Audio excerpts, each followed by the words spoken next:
Welcome aboard the USS Aranome. To become a member of our crew, please visit perfectorganism.com/support.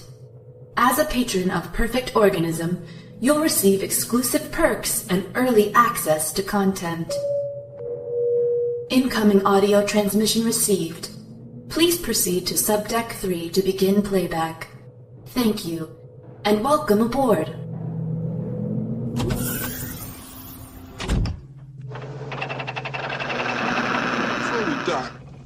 I think we ought to discuss the bonus situation. Right. Brett and I, we think we deserve full shares, right, baby? You see, Mr. Park and I feel that the bonus situation is good. Move! Get out of there!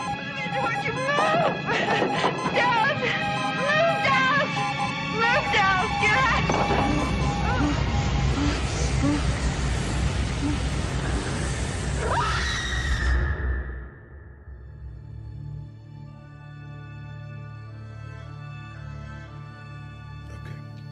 Here we go. Welcome to Perfect Organism, the Alien Saga podcast. I am your host, James Prater, and I'm joined by my host, Patrick Green. Hey, everybody. And this evening, we are pleased to have an honored guest on our show, Diane O'Bannon, Dan O'Bannon's wife. Thank you so much for coming on. We've, of course, been talking to you for a while, or for a little bit, and it's a great treat for us to have you on the show. Well, it's really delightful that you've asked me. I enjoy it very much. Fantastic. This interview, actually, we're starting a series called The Forbidden Planet. That's the series that we're going. It's called The Forbidden Planet, 40 Years of Alien. And we thought about, I thought about that title before I had spoken to you, and you gave me that quote that we'll get to in a little bit. But really, there's a lot going on right now. There's a new documentary that's, I think, premiering this evening tomorrow night. Is it tomorrow night? Okay. Yeah. Called Memory, The Origins of Alien, which we certainly want to talk about. But before we do, my first question is how you met Dan, and what is that story? Well, I was at USC. I was working there, and I was married to another film student at the time. And I used to do acting and things, in the student films. This was before they had professional actors that would like to work with students. It was really rough and tumble at USC. The film department was in the stables and pretty run down. But so I was just hanging around and acting in films and things like that, and I met him there. He was a pretty remarkable person. And what were your first impressions of him? I'm just curious. Well, he was wild. He was really a unique person, obviously extremely bright and full of ideas. The ideas were just pouring off of him all the time, and he spoke about them all the time. Really unique ways of thinking and ways of doing things, and totally focused on science fiction and horror, that sort of thing. So. Before we get into the deeper stuff, you talking about kind of what's kind of going on now. We can kind of talk about memory in the beginning, and then we can kind of move on to kind of other things. What you think about your husband when you do think about him, what kind of comes to mind. But sort of how did Memory, the origins of Alien start? How did it come about?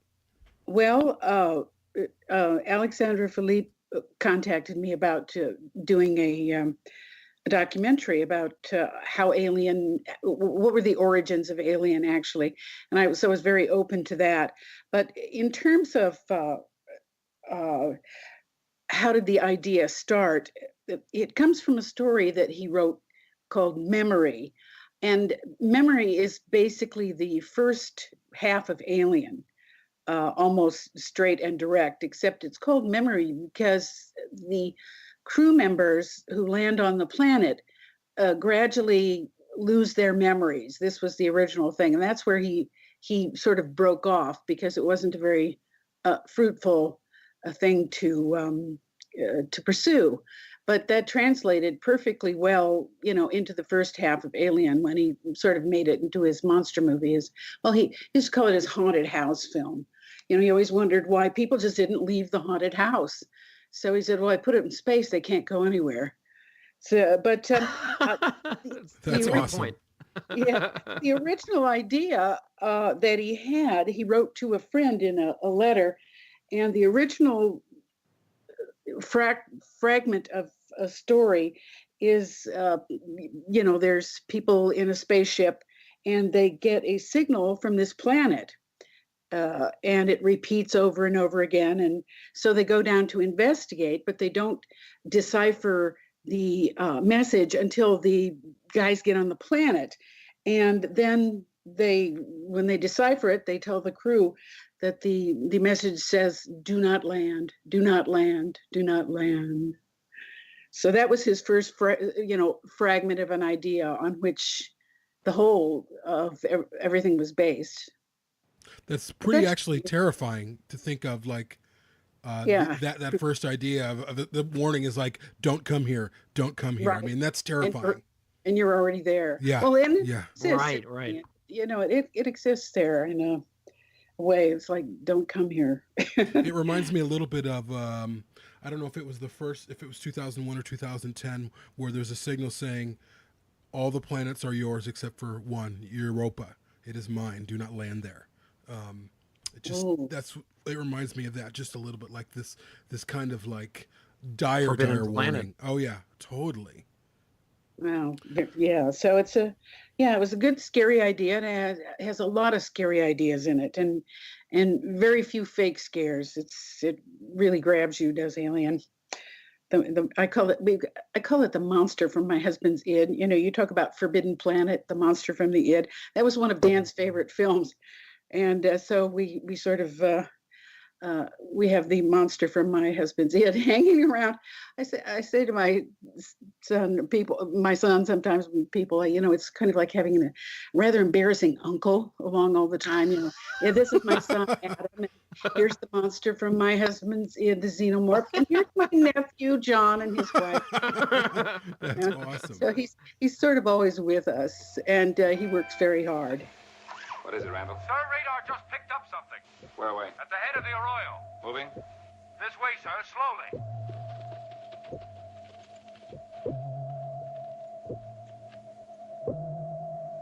Automatic control.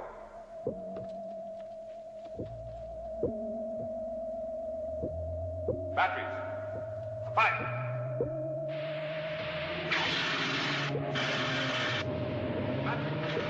All fire. You see anything out there, Doc? Nothing.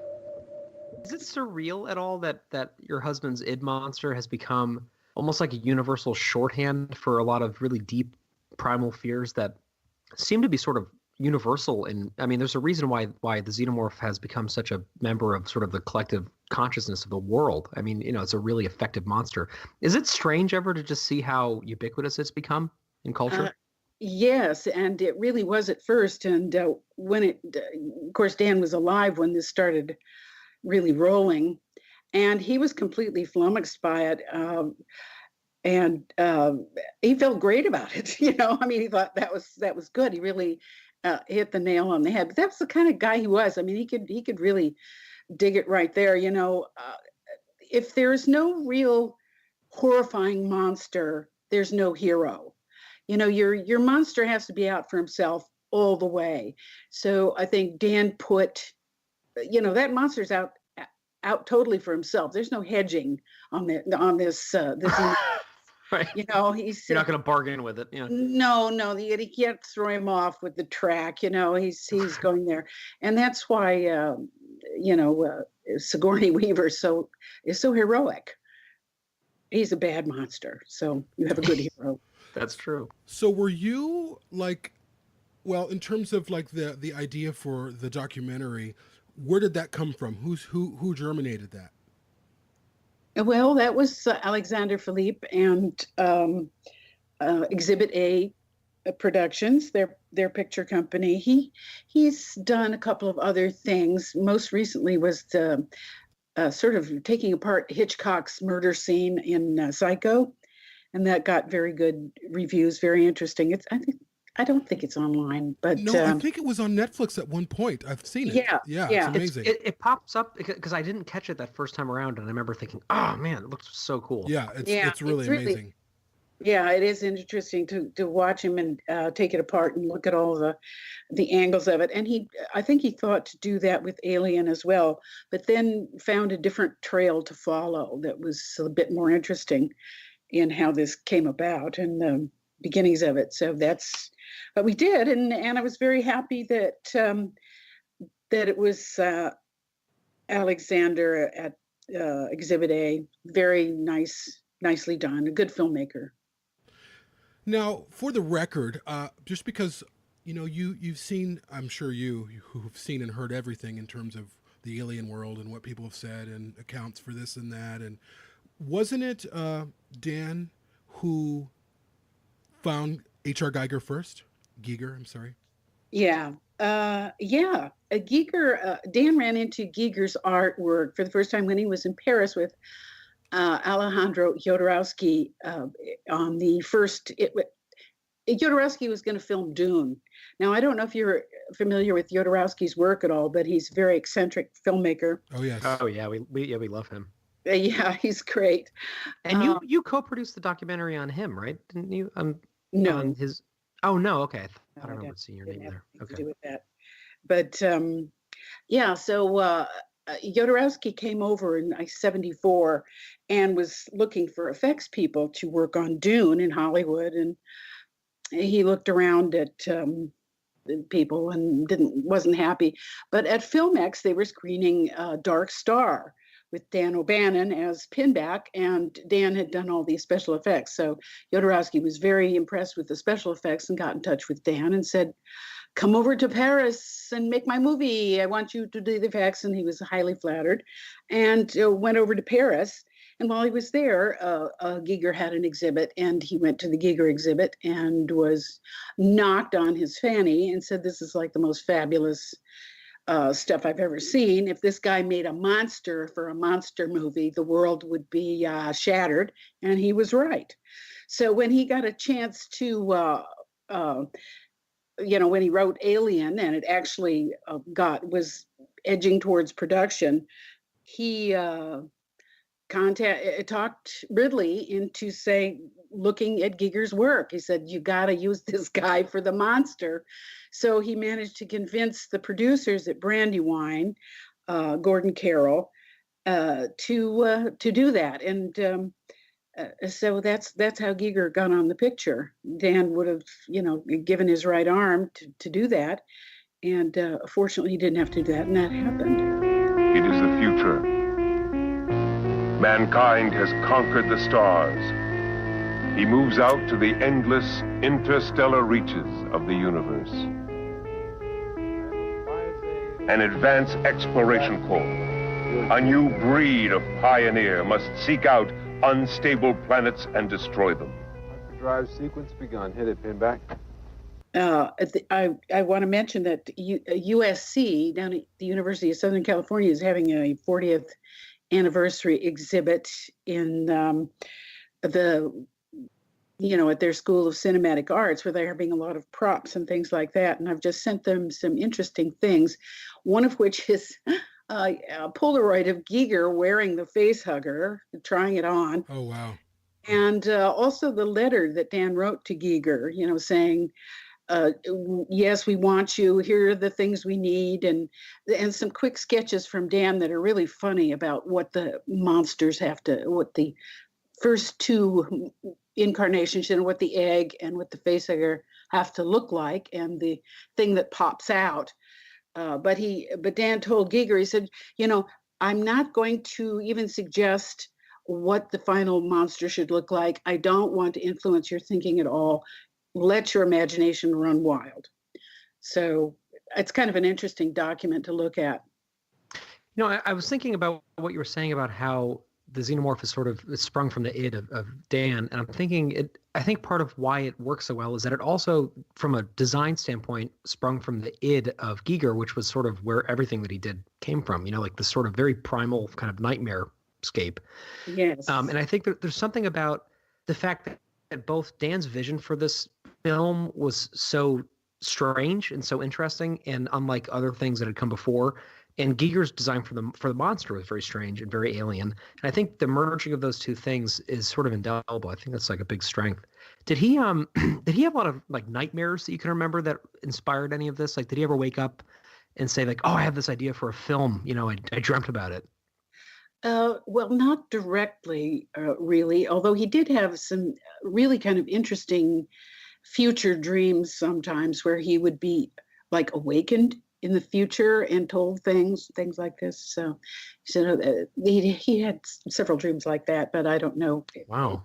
But no, he didn't have nightmares. But when he was writing, he liked to write at night because there were no interruptions and you're completely unaware of the passing of time.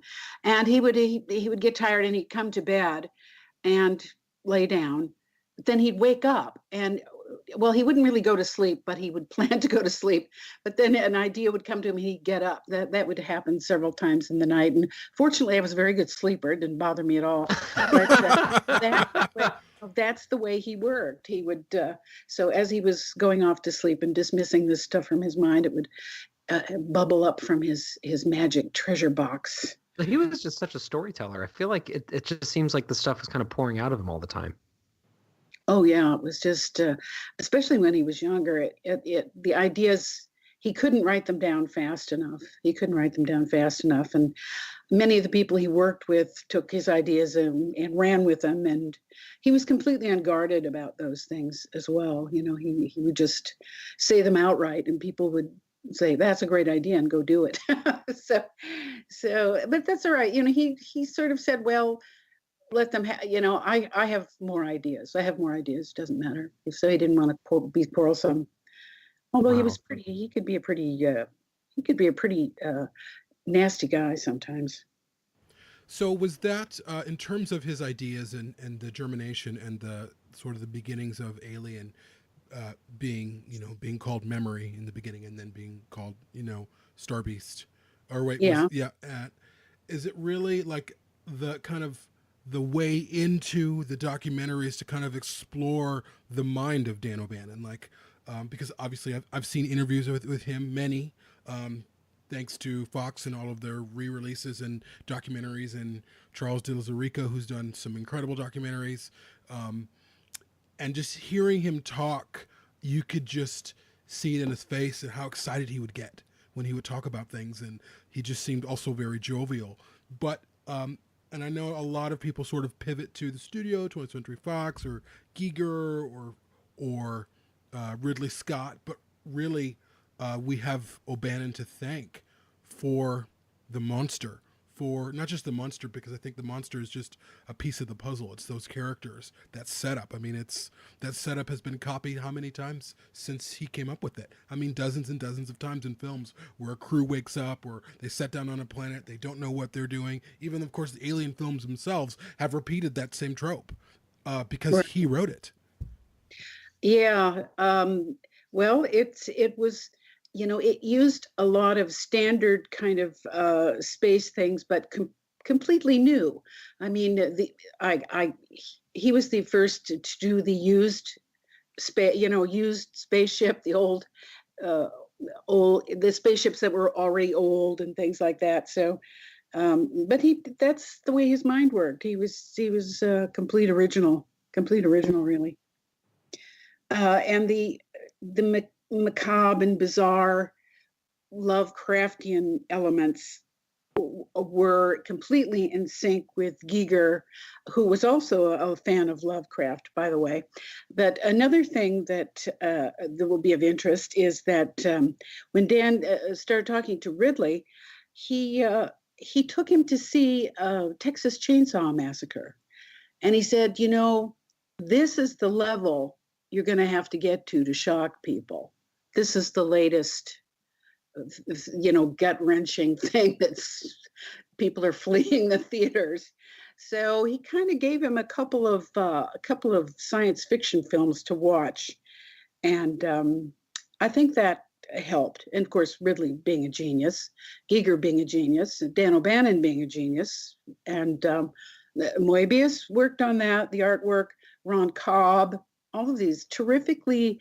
Dan brought Ron Cobb in. I guess it was Giger that brought Moebius in, or maybe it was Dan. Anyway, Dan brought all these people that he had met and worked with in Paris, shoehorned them onto the project. So it was just delightful. Dan himself was a very good artist, so he had great rapport with these people. And he also was an actor. He did a lot of acting, and so he was knowledgeable and could speak to actors. And he did makeup when he was in college. He'd do summer stock and do makeup and plays and things. So he was really a polymath, man with many, many talents, and he was terrifically funny person. I used to call him the missing Marx brother. Had that sort of loony aspect. I mean, he would in interviews he kind of comes across like that a little bit. You kind of see that.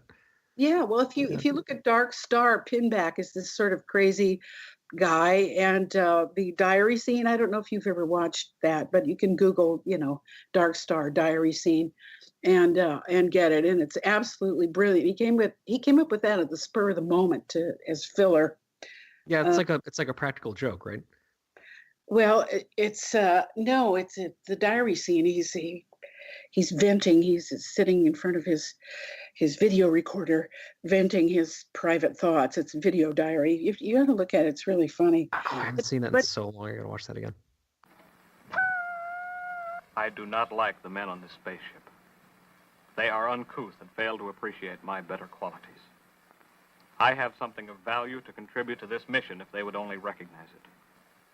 Today, over lunch, I tried to improve morale and build a sense of camaraderie among the men by holding a humorous, round-robin discussion of the early days of the mission. My overtures were brutally rejected. These men do not want a happy ship. They are deeply sick and try to compensate by making me feel miserable.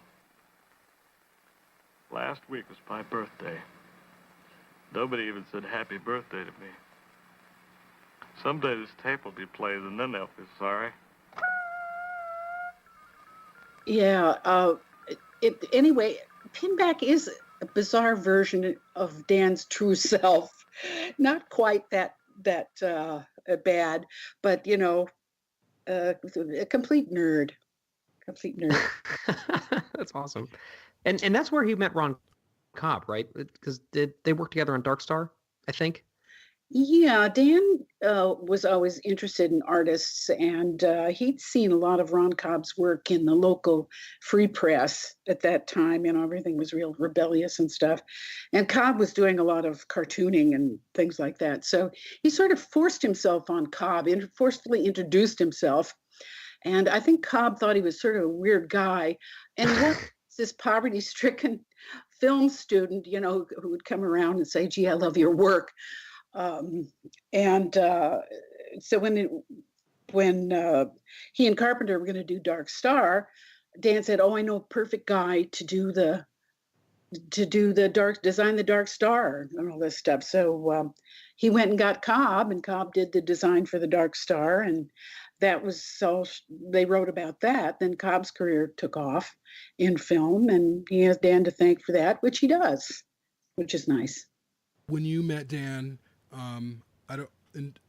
were you with him kind of every step of the way as Memory and then Star Beast took shape? Certainly not. No. Couldn't stay around Dan O'Bannon too long. He was too hot. Get burned. It's like, okay. And he was, he was a wild man, and I was busy too. So, no, I would go over there, and it was, think of it. I'd go over there, and he'd have been writing in his dingy rooms, and I would just read this marvelous, marvelous stuff that nobody'd ever heard of before.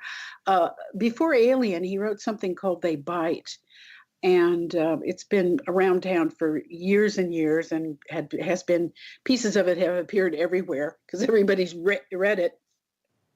But it was about, how the dinosaurs really died. There were these like cicada-like bugs that only appear every 5 million years. That's their life cycle, and they're coming out of the ground and pulling up these giant plugs, and they come out and eat things, and take on the false appearance of these things, and every time they evolve, they get better. If they eat a dog, they look like a dog. If they eat a tire, they sort of change into the shape of a tire and things. Dan was also, personally, he was like always creeped out by things that, like katydids that look like leaves or stick insects and stuff. It's like, oh my God, it's pretending to be something, but it's alive. So that was a personal phobia of his that he brought into his work, which was really effective because everybody else scared of that stuff too, right? Do you remember him ever talking about The Thing, the 1982 version? The Carpenter film? Oh, Carpenter? No, no. Well, because I'm thinking he probably would have, in addition to his relationship with Carpenter, the fact that it's about like mimicry and horror, I feel like he probably would have liked that movie quite a bit. And it's always reminded me a lot of Alien. They were talking about doing They Bite at the time. They were discussing. Oh, cool. At the time, they were discussing these things, and then Carpenter used the concept in The Thing. Yeah. I'm not sure. It's very hard to determine who comes up with stuff. When you're speaking with somebody you're planning to do something with, you can't exactly, one person bings off another's idea and things like that. So you can't really tell where these things came from. I've never seen it, so. Well, I think there's something really beautiful about that, though, that I don't want to say we're kind of losing as a society, but there's something about the openness of the exchange of ideas and not being too precious about sort of intellectual property when it's in development before it's like, I really love that idea that like he was a brilliant guy with all these brilliant friends and everybody was having great ideas. And it was sort of like, it was fair game. You sort of bring up your crazy stuff. And if somebody takes it and runs with it, you don't like, track them down after the fact. Well, when they started making millions of dollars and he still couldn't afford rent, it got a little sour. But right. He was satisfied in the end that he'd had the kind of effect on the world I think he wanted to have. He was satisfied with his work, although it was not often. Say with Total Recall, it was and Blue Thunder, both were changed. It always gets changed, and that always upsets the writer. But I think, I know in the end he was said, well, I sort of kicked the world's butt around a little bit. So I think he was happy with that. I think that's what he wanted more than, he wasn't going for the dough, really. Well, he definitely kicked the world's butt, I can tell you that. Oh, yeah. Yeah, I guess so. I'm curious, like what, and this is one of the questions that we sent you, like what science fiction he was getting into, even after Alien, but like what was, aside from Forbidden Planet, what type of things that he saw that he was like, okay, that speaks my language? He watched everything. He watched literally everything. Star Trek Next Generation. He actually thought the original Star Trek was kind of lame. He liked Star Trek Next Generation better. And he said, I don't know. I think he objected to the smallness of the sets and that sort of stuff. At the time, I remember him going, it's not enough. It's not good enough. Which, was, people don't like to hear that, but that's the way he was. He would tell you frankly that he didn't like it, and that doesn't go over big in Hollywood. But he watched everything. Read everything. Fantasy, horror, science fiction. He read it all. What were his thoughts on some of like the popular franchises of, for example, the 80s, like was he a big Star Wars buff? Not particularly a big Star Wars buff. He thought it was great. He liked it. After I don't think he saw more than the first two. I don't think. When did they keep coming out? I don't know. But he worked on the first Star Wars. He did effects work. He did special effects, the computer imaging. I did not know that. He worked. I didn't know that either. Yeah. Wow. Yeah. So he's got his Star Wars T-shirt. We had that at USC for when Jason Cinnamon was doing his book Shock Value. They screened some of Dan's student films and other people's student films. And so I brought out an exhibit of his work for Lucas on Star Wars. Yeah, That's so cool. That is so cool. One other thing just a small thing that I want to bring up, and then I'll let Jamie get back to the sort of meat of the conversation. But Return of the Living Dead, I know, is a movie that people really, it's become sort of beloved. And I'm wondering, do you remember the experience of him making that? Like what it was like for him? He had a terrible time directing. That's not what I was hoping you would say. Yeah. Oh my God. No, he had a terrible time. It was his first directing job, and he chided himself later. He said, "I really did not know how to delegate well." And it was very low budget, and he had a couple of real incompetents doing things. And so he felt he had to do a lot of it himself, and to make it look as he wished. But he admitted his failures on that as a director of, being able to delegate was mainly it. But he said, but I couldn't rely on some of these people. But it's one of my favorites. I adore Return of the Living Dead. It's so fun. And that's also where the whole brains thing came from, right? And supposedly, I read this a while ago, in popular culture, the idea of zombies eating brains specifically, as opposed to just eating people, was your husband's idea. Well, yeah, but see, here's the thing. The old zombie thing was, if you kill the brain, you kill the ghoul. That was the say. So to kill the zombies, the only way you could die was to destroy their brains. So there was that connection. But Dan, of course, turned it around and made them want to eat brains. That's what they were going. They needed a motivation. Why are these guys stumbling around here? And what are they after here? And that seems like such a Dan O'Bannon thing. That's such like an O'Bannon trope. I think you have that like body horror kind of like the eater of ideas thing going on. And it like takes something that we're familiar with and it makes it freaky, Yeah, I never thought of it that way. The idea eaters. Oh. Well, as I said, I'm still collating actually, but I have confirmed that he's got an outer layer of protein polysaccharides.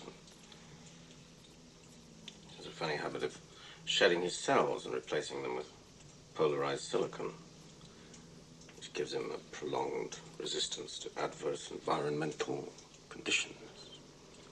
Said nothing. That's funny. What does it mean? Please don't do that. Thank you. Sorry. Well, it's an interesting combination of elements, making him a tough little son of a bitch.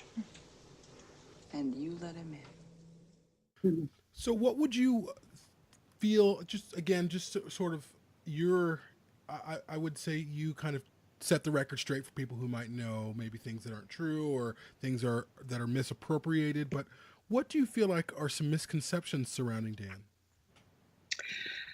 Well, Dan,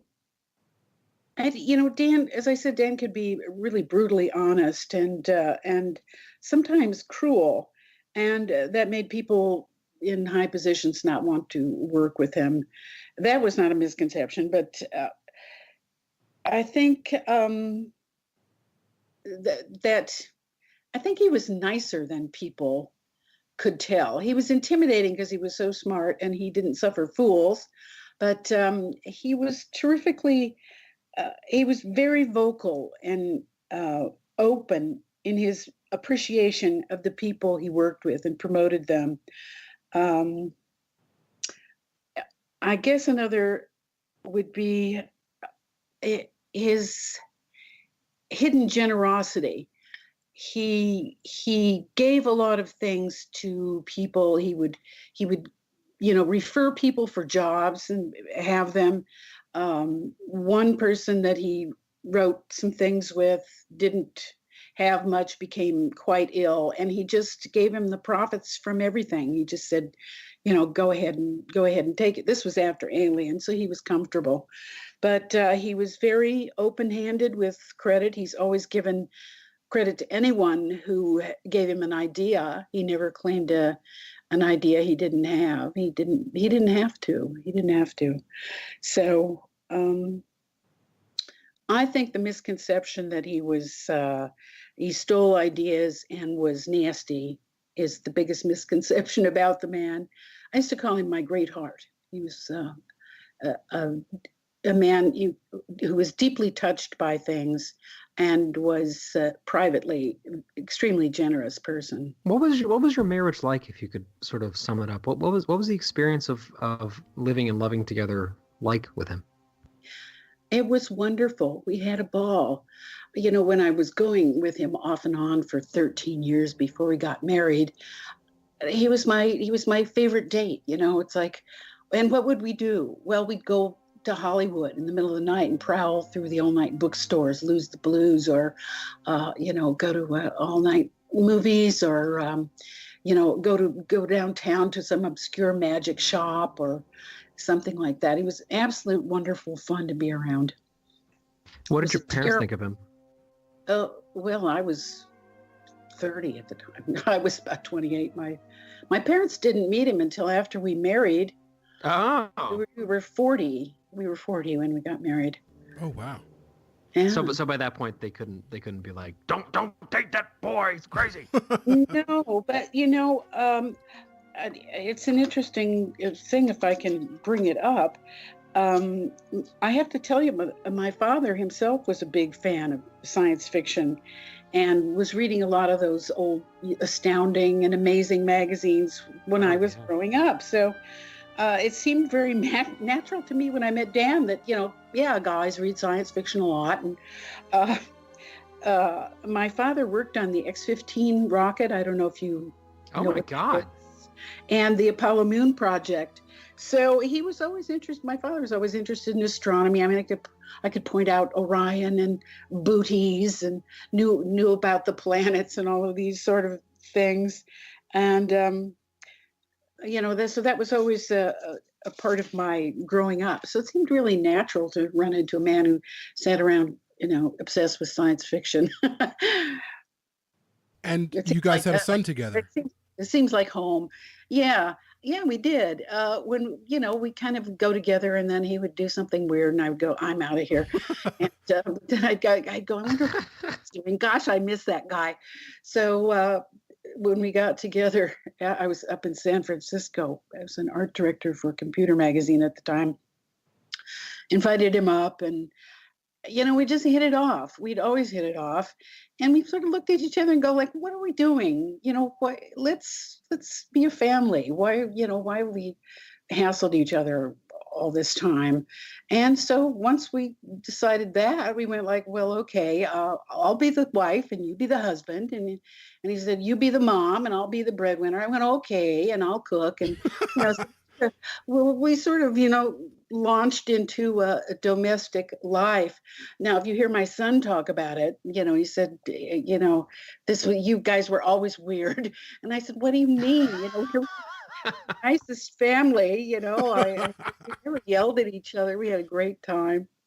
So yeah, we had a wonderful time, and he was delighted because he had terrible taste in clothes, so I dressed him. You know, I'm going, oh no, wear this. So I'd get him shirts and, you know, put on the bow tie and wear this and blah blah blah. Yes, so you know, it was like weirdly conventional for being such an odd person, but he was delighted with that. He was ready for that. You know, he was through being the guy who scared the shit out of the world, I guess. He kicked enough ass in his time. Yeah, exactly. I want to bring up something super minor, and then I want to get back right on the track, but I don't want to forget about it. Have you seen First Man, the film? No, I haven't. Okay, you should. It's a great movie, but also it starts with an X-15 rocket flight, and it is one of the most viscerally interesting portrayals of that particular ship that I've ever seen. And I think you'll get what I mean when you see it, but it feels very real. And for you, it might be interesting to see it because it might be kind of like seeing your dad, you know, a little bit. Oh, absolutely. No, I got many pictures. In fact, I just got, I'm just going to send some of that. I've been shuffling it out to send it to the Smithsonian Space Museum, see if they want that, you know, because my father was project manager on the X-15 and the capsule, the Apollo capsule, and so he's got a whole diary bunch of the problems that went on and what they decided to do about it and things like that.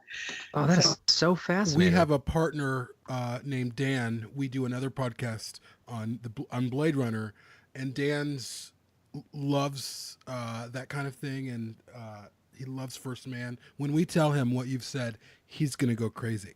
He's going to throw the phone out the window and scream that he wasn't involved in this.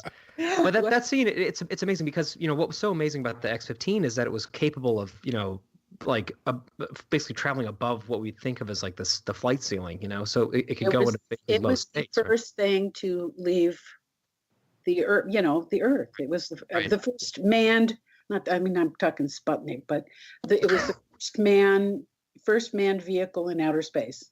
You got to see this movie. I'm thinking. I wrote it down. Get it. I'll Good. I want to hear more about you. I want to hear more about your background. And it sounds like you've had such a fascinating life too. Can you just give us more about your career and your life, and your life with your son, and what's your story? It's just a boring mom story.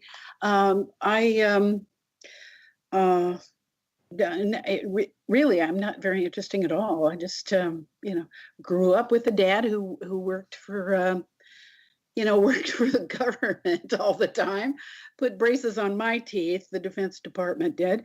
And I became a graphic designer.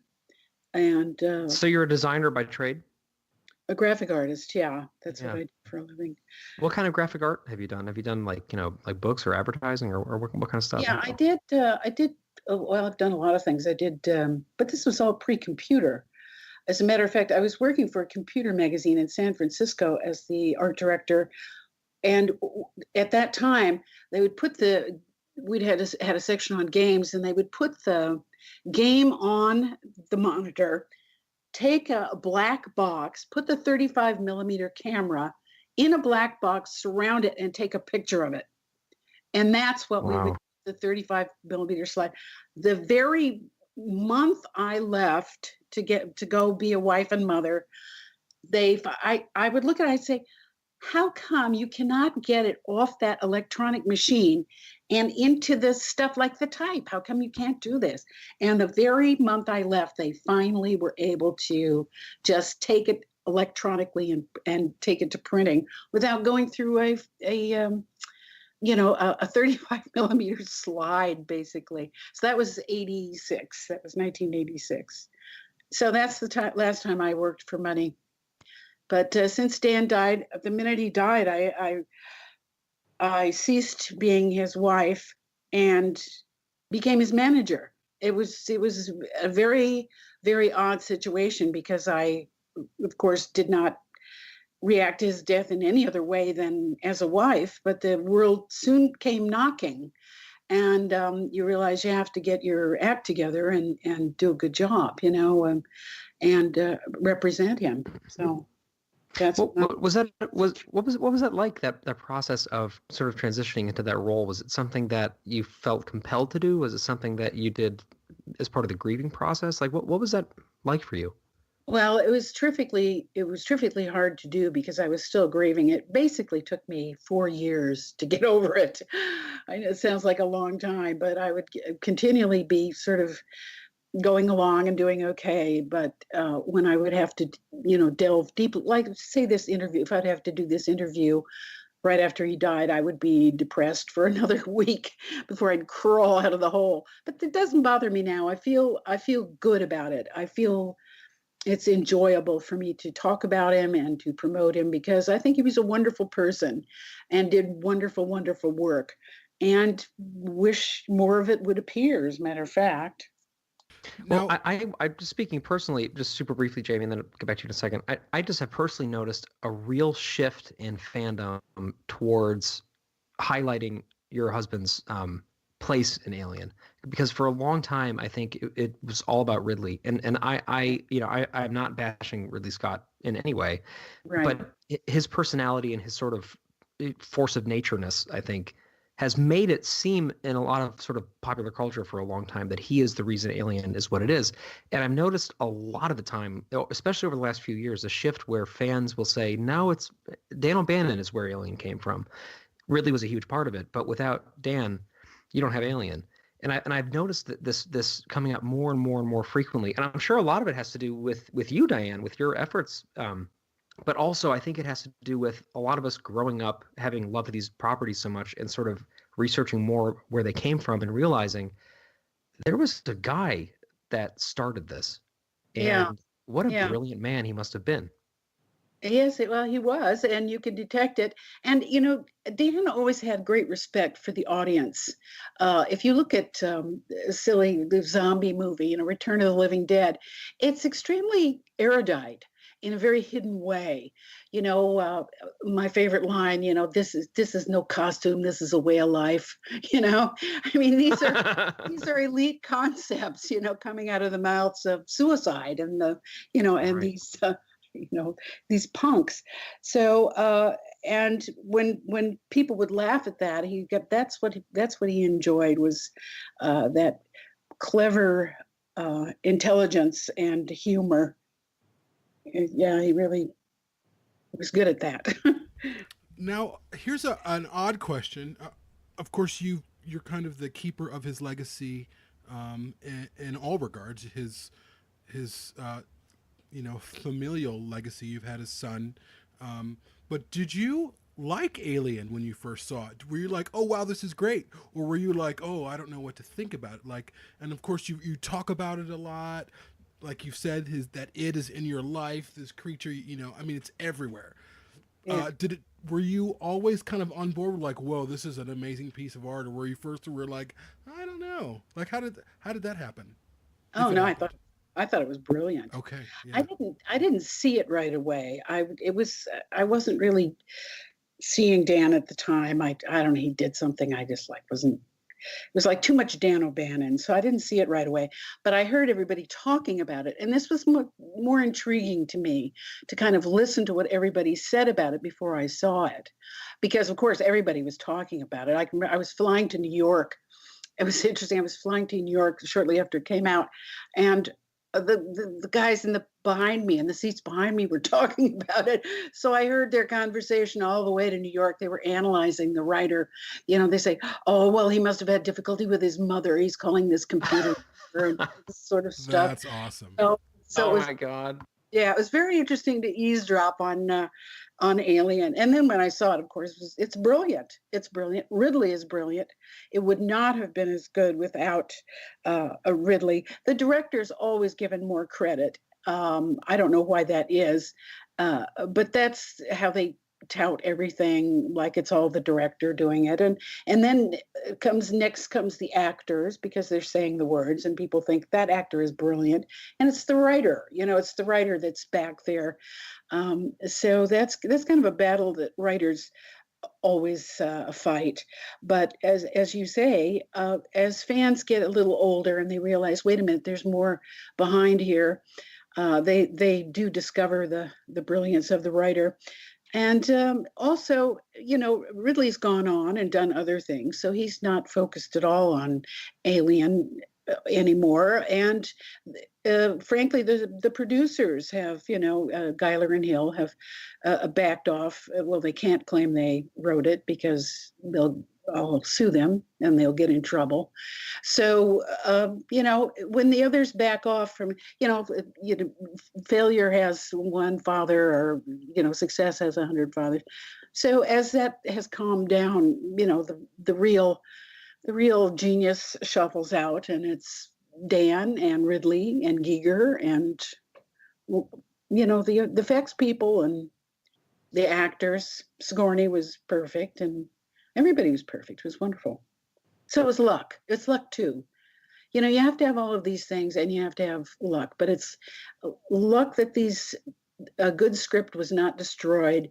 It's luck that you got a great director who was right there with the look and how to do it up to the minute on what would shock people. Brilliant artists. You know, it's luck.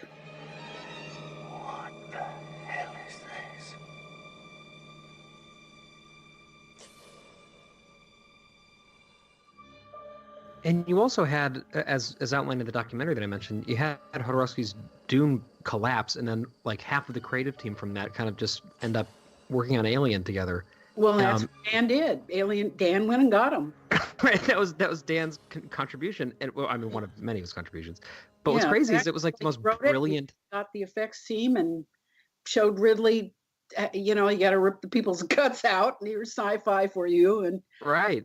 yeah, so he was the man behind the curtain, that's for sure. It's crazy, and all of those people would not be there. I mean, it's easy. It's becoming easier to look at Dan as sort of the place where aliens sprung from. The true father. But he of it. also, Really. the progenitor. But also, he's why those people were there. I mean, he is actually like at the center of the creative team behind this thing, and that creative team is one of the best ever assembled in film. And I'm saying that not just as a crazy fan, but as like somebody who studies film, and I really think that is one of the best creative teams ever. And your husband was behind that.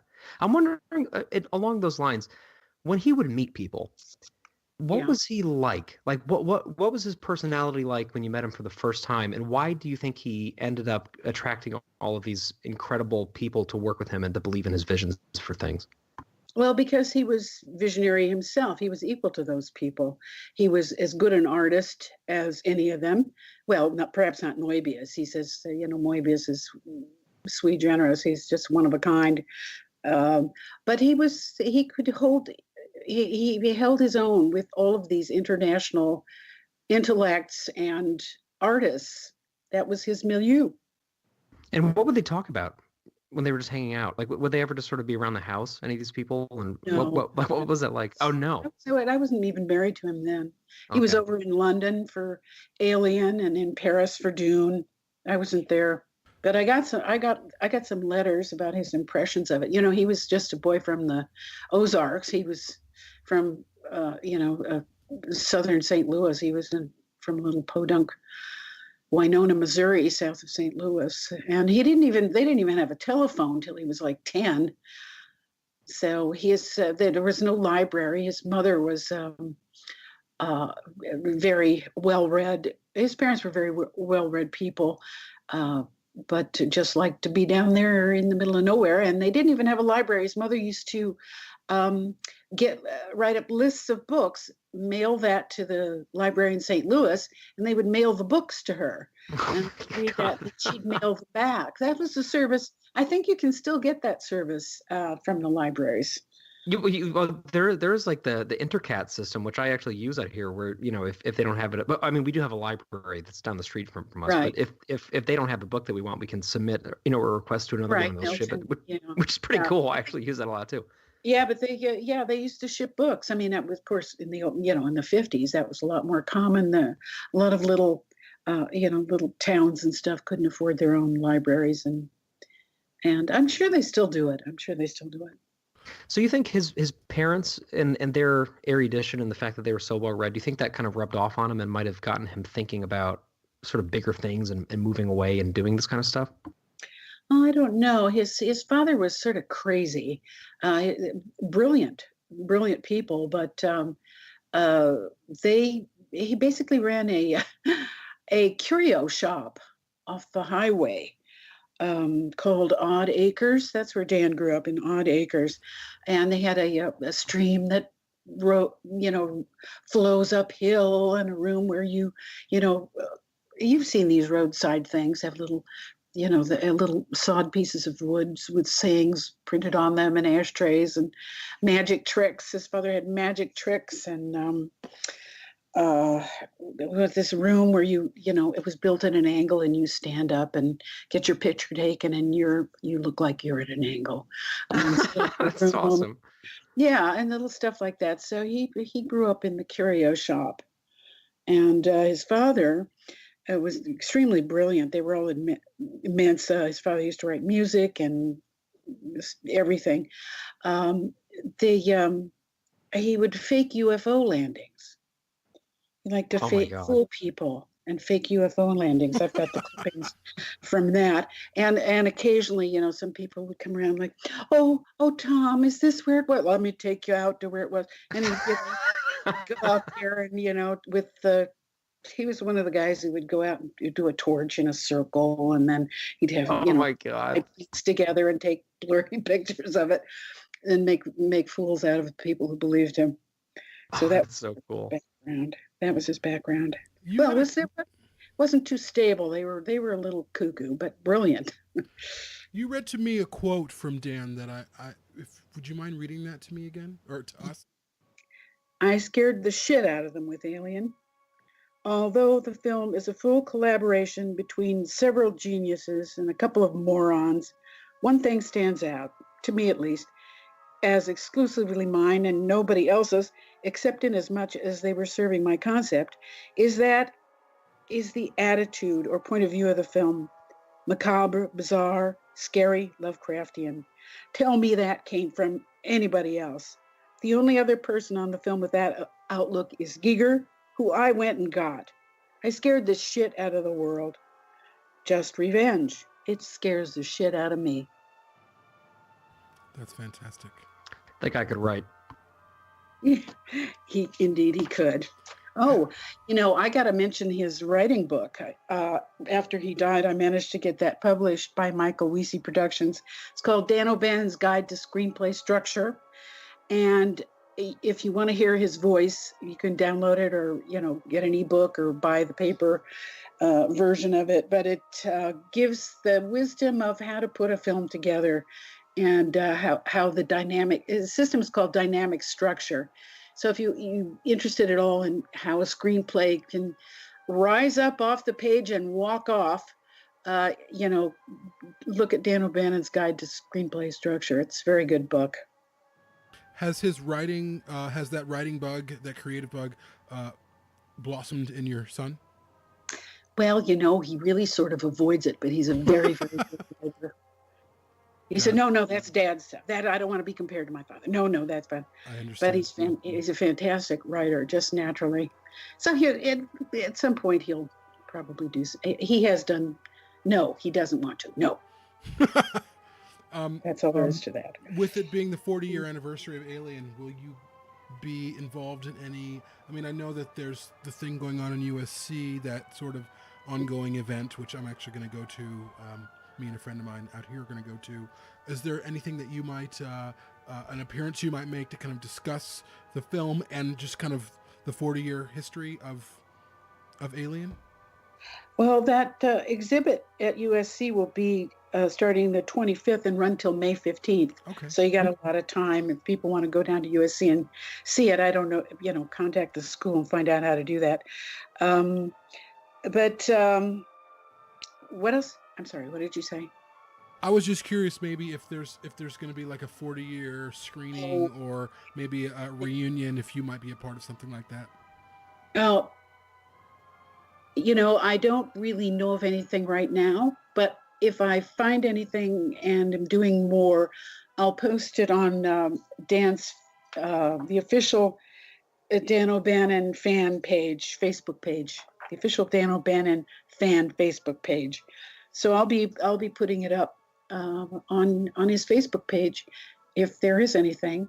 But things are starting to pop, and I'm hearing from a lot of different people, and I'm in touch now with Fox archivists, and we'll see what goes. Awesome. That's great. Yeah. One last question that I have, and then if anything else, Patrick, you want to ask, I'm curious about what were some of Dan's projects, or maybe even some of his personal things that he was working on for himself, like whether they were stories or screenplays or whatever. What were some of his dream projects that he kind of had surrounding him after Alien? He wrote, just for his own pleasure on spec, 2 screenplays. The first is What Mad Universe, which is really kind of a fun, off-the-wall a science fiction novel by Frederick Brown. And he wrote the screenplay just because he loved the story so much. So, he didn't have the rights to it. And I don't think anybody knows where the rights are. We tried to get it and can't figure it out. I think the original writer who had the rights sold them to the guy, the bar. He traded it for drinking money. And nobody can find them. Oh my God. That is a great story. Exactly. He had a big bar tab. He says, "Hey, I'll give you these in exchange if you write off my bar tab." So that's how things get lost. And the other thing he did was for the same reason, just because he loved it, wanted to see if he could work it and make it work as a film, was The Star's My Destination, a novel by Alfred Bester. Again, he enjoyed interpreting these, like Phil Dick, he loved interpreting great writers and seeing if he could get the essence of the feeling that gave him into the screenplay. He was very successful at that. You know, he was the greatest interpreter of Phil Dick you ever want to see. Did he know Philip K. Dick? I think he met him once, but I have some stuff signed by him, but he did meet Phil Dick, but it was very late. I think he died like 2 weeks later or something. Right. But yeah, so we have a couple of other screenplays that I would like to see produced, but there doesn't seem to be much interest. I say, well, they're sitting here, and you'll get about $50 million of free free publicity if you make one, dude. So we'll see. Do you ever get tired of talking about all this? No, I don't. It's I love talking about my husband. He was a brilliant and wonderful man, and I'm proud to do that. Yes. I have just one more question. Then I have a comment, and then I'll toss it back to Jamie to close. My question simply is, where is the best place for fans to keep up with everything that Dan has done? Is it the Facebook page? What do you recommend? Yeah, that's pretty much it. I do have a website, but I haven't updated it since he died. I just can't. I really can't figure out what to do with it. I have a lot of stuff, and I don't necessarily want to put up the stuff that hasn't been produced, and I don't necessarily want to clog it up with, I don't know. There are legal problems with putting screenplays up that have already been produced, and it's sort of too much for me. So if anything is going on, I do it on the Facebook page. I alert people, but I'm not, heavily active there. I'm not promoting. That's not my job. My job is to talk like this when there's an opportunity and be the cheerleader here. I'm not really, we're not selling anything. I'm not active online selling stuff or Dan O'Bannon shirts or pin back outfits or, whatever. Video diaries, right? To have a presence and why they want to knock on everybody's email door all the time. I don't need to do that. Don't want to do that, exactly. Well, if you ever decide that you are looking for guidance or help or anything on any of that stuff, just know that you've got a great support system of Alien fans around the world who respect and admire everything that Dan did. And if it's as simple as just, putting up a post and we'll share it and, help connect you with anybody who wants to, volunteer to help on the site or anything, there's, don't feel like there's no support there for you in this, because there's a lot of love for him and for you out there. My comment is, you mentioned, that your life has been, you said it kind of offhandedly, but kind of just, a boring mom life. But I just want to say, I really beg to differ. I feel like your story is just so interesting, and getting to talk to you, just this hour tonight has been, I'll never forget it. You have amazing stories to tell. Thank you. And your journey is, you're very kind. Well, I mean it. It's just, it's not every day you get to talk to somebody who's lived such a fascinating life. And I'm really just honored, and on behalf of both of us, that you took the time for us. And I'm so glad that this will go out to the fans of the show and the fans of the franchise, and they'll be able to get such a personal connection, not only to Dan O'Bannon, but also to you, because, a lot of his art came from his life with you. And I think that is something really special. So thank you for everything as well. Absolutely. Oh, you're very welcome. Thanks for asking. It's fun to talk about. And I just, in closing, I think it's really wonderful. You said this yourself, and as a writer myself, I understand that, especially in the world of movie making, the writer kind of gets the short end of the stick, and I think it's a really beautiful thing that the proper, just the proper what's the word I'm looking for? I feel like it's time. It's just the right time to really honor Dan's legacy as the writer, as the progenitor, as the father. This film, these series of films, wouldn't be here without him. Like, I have this idea. I want to do this idea. And then, those stories that we've heard him say in interviews or seen him say in interviews about sleeping on his friend's couch, barely having any money, that starving artist, that process, I think it's a wonderful thing that it's finally being fully recognized. So thank you so much for being a part of that. Well, thank you for being a part of that. It warms my heart. It really does. Absolutely. Thank you so much for coming on. Thank you, Diane. My pleasure. Nice to meet you guys.